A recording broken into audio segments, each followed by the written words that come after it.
मेहनत और चलो मैं कर रहा हूँ रेडी।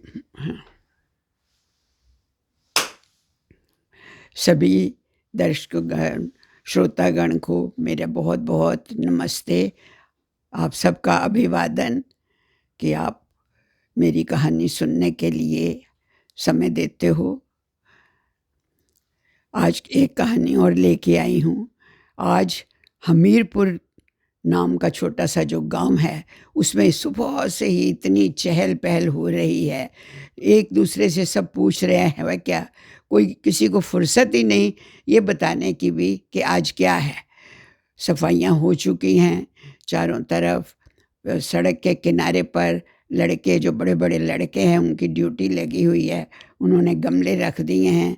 गमलों बड़े ताज़े ताज़े ही पेंट किए गए हैं, उसमें फूल लगे हुए हैं और किनारों पर, सड़क के दोनों किनारों पर ये चौक मिट्टी से सफ़ेद लाइनें खींची हुई हैं। स्टेज बनी हुई है बहुत अच्छी, बहुत बड़ी नहीं है, छोटी है। और आगे कुर्सियाँ रखी हुई हैं काफ़ी सारी, और लड़कियों के द्वारा स्टेज के पास रंगोली बड़ी प्यारी बनाई गई है, जिससे कि पता लगता है कि लड़के और लड़कियों ने, युवा वर्ग ने इसमें बहुत भाग लिया है और उनमें इतना जोश है कि वो लगता है कि ये उन्हीं का ही ये उत्सव है और सब में बहुत जोश है।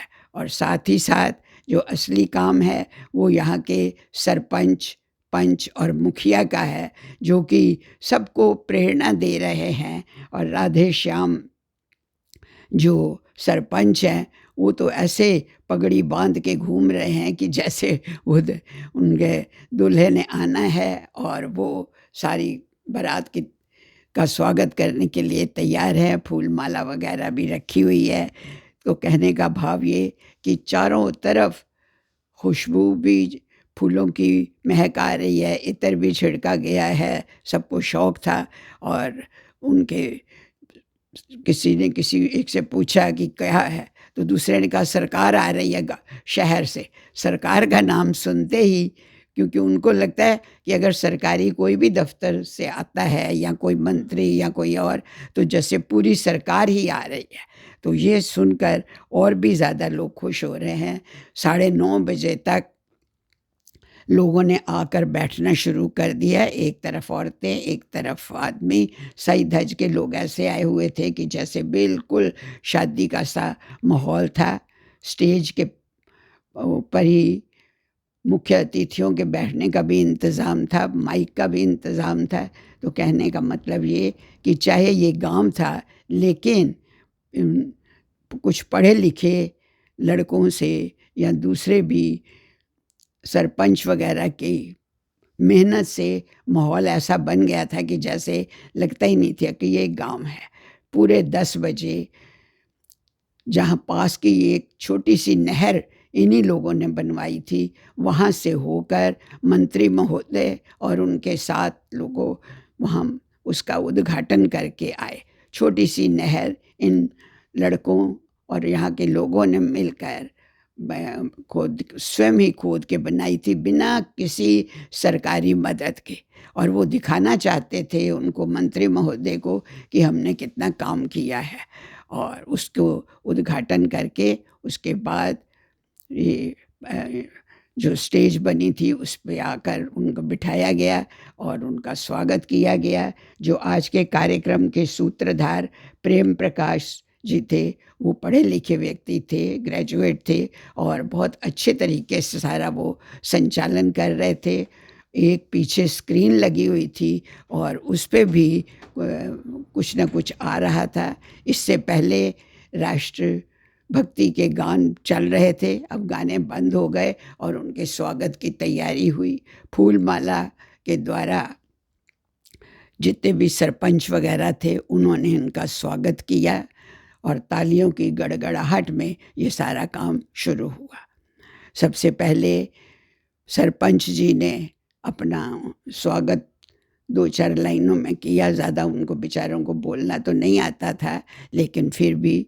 और मंत्री महोदय ने भी छोटा सा भाषण दिया जिसमें इस गांव की प्रशंसा की और ये कहा, खुद ही कहा प्रेम प्रकाश को कि आप हमें बताइए अपने गांव में कि आज के इस उत्सव का क्या क्या महत्व है। तो प्रेम प्रकाश जी तो पहले ही तैयार थे। उन्होंने कहा कि मैं बहुत ही संक्षेप में बताऊंगा कि यहाँ क्या क्या हुआ है। तो उन्होंने कहा ये गांव बहुत ही पिछड़ा हुआ था, कोई भी यहाँ काम करने को तैयार नहीं। खासकर यहाँ पर एक शेखर जी हैं, वो बैठे हुए हैं, वो भी सामने आ गए। इनके 3 बेटे राम, श्याम और भीम खूब हट्टे कट्टे जवान, लेकिन काम कुछ भी नहीं करते थे। ये बेचारे अकेले ही दुबले पतले अपनी घरवाली रधिया के साथ मिलकर उस ज़मीन जो उनके पास थी, काफ़ी बड़ी थी, उसी को जोतते बोते थे। इन लोगों के लड़कों की कभी इच्छा होती थी तो आ जाते थे, नहीं तो काम करने को तैयार ही नहीं थे। सारा दिन मटर गश्ती करना, इधर उधर निंदा चुगली करना और खा पी के रह जाना। तो शेखर जी को बहुत चिंता हुई कि मेरे बाद इनका क्या होगा, ये तो मर जाएंगे, ना कोई शादी इनसे करेगा ना कुछ करेगा। तो तभी उन्होंने अचानक से वो बीमार हो गए। तो उन्होंने अपने इन तीनों लड़कों को पास बुलाया, अपनी घरवाली रधिया को के सामने उनको कहा कि देखो बच्चों, अब तुम कुछ काम करो।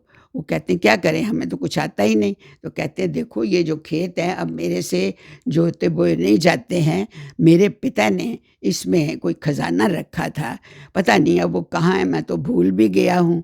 अगर तुम चाहो तो कल से काम शुरू करो, कम से कम खोद के ही देखो तो सही वो खजाना है क्या और उसमें क्या है चीज़ है, उसको बेचकर उसके माध्यम से कोई अगर सोना चांदी हीरे जवाहरात कुछ भी है तो वो आप भी बांट लेना, और 4 हिस्से हम करेंगे, 3 आप लोगों के, 1 हम दोनों पति पत्नी का। ये सुनते ही उनके तो लड़कों के मुंह पे चमक आ गई। वो लड़के खड़े हुए थे वहीं पर हट्टे कट्टे से, और आज तो बहुत अच्छे से बन के आए थे, नए कुर्ते पजामे पहन के मुस्कुरा भी रहे थे। तो कहते हैं सुबह ही आकर उन्होंने प्रभात से ही अपना वो फावड़े वगैरह लिए और चल पड़े कि बस अब खजाना मिलने वाला है। आपको भी अगर किसी को ये पता हो तो जोश तो आएगा ही ना। बड़े जोश से लग गए, गर्मी के दिन थे, पसीने से तरबतर। शाम तक कोई नामो निशान नहीं किसी घड़े का, ना संदूक का, ना कुछ। लेकिन दूसरे दिन फिर दोबारा उन्होंने अपनी वही की, चाहे निराश तो हो चुके थे फिर भी उन्होंने पानी पीते रहते थे, बीच में कुछ खा भी लेते थे। करते करते एक को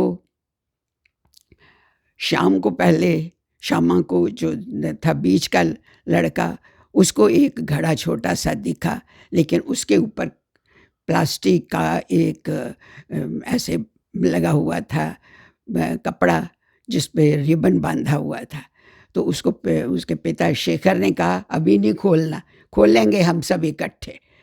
फिर थोड़ी देर के बाद राम का भी घड़ा निकल आया, और बाद में भीम का तो काफ़ी देर में निकला। उसको बेचारे को बहुत ही ज़्यादा मेहनत करनी पड़ी, पर पिता के सामने शेखर तीनों घड़ों को खोला गया और देख के बड़े सब उत्सुक थे।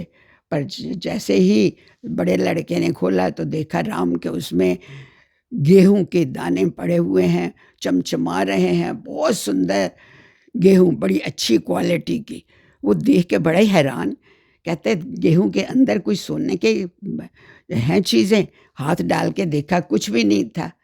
फिर श्याम ने अपना घड़ा खोला तो उसमें ज्वार निकली, वो भी बहुत सुंदर दाने। और तीसरे भीम ने जब खोला तो उसमें बहुत बढ़िया क्वालिटी के चावल निकले। तो पिता ने फिर यही कहा कि बच्चे यही आपके जेवर हैं, यही जवाहरात हैं, यही चीज़ है। हम किसान हैं, हमारे लिए यही सोना चांदी और हीरे जवाहरात है। अगर हम अपनी मेहनत से अपने खेत में ये उगाएंगे तो अपने आप हमारी ज़मीन जो है सोना उगलेगी। और क्या होता है सोना।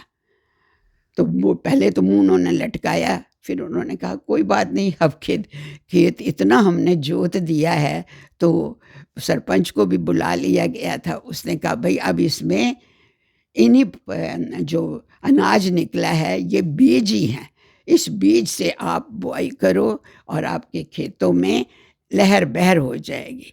और वही हुआ, उन्होंने ज़ोर शोर से खेती बाड़ी शुरू की और 1 साल के अंदर ही अंदर लहर बहर हो गई और सारे खुशियाँ मनाई गई। उसके लिए ही इनको मेहनत करनी पड़ी। बाकी भी नौजवान आ गए और सब ने मिल के, ये देखो जो नहर आप देख के आए हो वो खोदी गई, बनाई गई।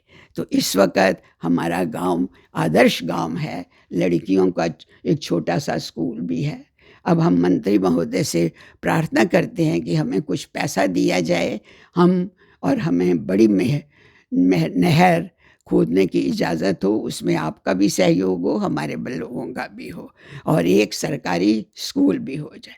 तो मंत्री महोदय ने कहा बिल्कुल, हम पूरी तरह से इसके ऊपर गौर करेंगे और आपको दोनों ही चीज़ें मिलेंगी। और इसी तरह से फिर 2 साल के बाद एक बहुत बड़ा फंक्शन किया गया और ये सारी उनकी शर्तें पूरी हो गईं और गांव का नाम आदर्श गांव हमीरपुर रखा गया, जहां लोग दूर दूर से आकर देखते थे। तो देखो, ये बच्चों की ही मेहनत थी, बड़ों का आशीर्वाद था कि इतना अच्छा गांव बन गया। तो हम सबको भी ऐसे ही मेहनत करनी चाहिए। अच्छी लगी आपको? अगर आपको कहानी अच्छी लगी हो तो आप भी उसको में हमें कमेंट दीजिए कि आप और इसमें क्या सुधार करना चाहते हैं। सबको नमस्ते, बाय बाय, आने का धन्यवाद।